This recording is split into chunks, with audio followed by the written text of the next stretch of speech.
Good day mga ka-sports natin dyan. Petrogas Angels, Zeus Coffee, set 1 pa lamang kanang kanilang salpukan sa prelims ay umiinit na ang laban. Petrogas nakaungos ng 2 puntos pero hindi nga dito pumayag sila Ana De Veer at ang kanyang mga ka-teammates na bago magtapos nga ang first technical timeout ay lamang.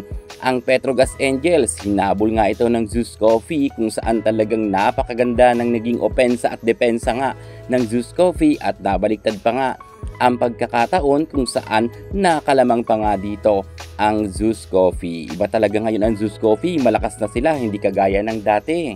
Matatandaan nga natin ng mga nakaraan conference ay nangungulelat nga ang Zeus Coffee pero ibahin na ninyo ngayon. Talagang di-kalibre na rin ang mga manlalaro dito. Kahit nga malakas na Petrogas Angels ay nakakasabay nga ang Zeus Coffee at mukhang hirap na hirap pa nga dito ang Petrogas Angels. Well, malakas ang Petrogas dahil meron nga tong Lindsey Van der Weide at meron MJ Phillips at meron nga rin silang Brock Van Sickle. At sa pagtatapos nga ng second technical timeout sa first set ay lamang na nga ng 1 puntos ang kupunan nga nila Brock Van Sickle. Pero close fight to dikit na dikit nga ang kanilang mga scores. Talagang kapwa nga ang dalawang team na ito ay ayaw nga mapag-iwanan ng scores. Palitan lang nga sila ng mga puntos.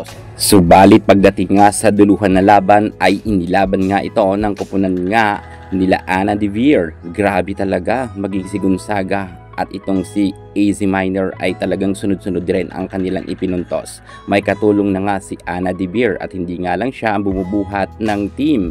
Gonzaga maganda ang pinapakitang laro kung kaya napa-time out nga dito ang Petrogas Angels dahil nakalamang na nga ang Zeus Coffee at nagka-error pa nga si Lindsey Van der Weide sa kanyang services kung kaya lalo nang hindi sila napagbigyan ng Zeus Coffee na makahabol pa or magkaroon ng tie. Tinapos na nga to sa score na 22 at 25.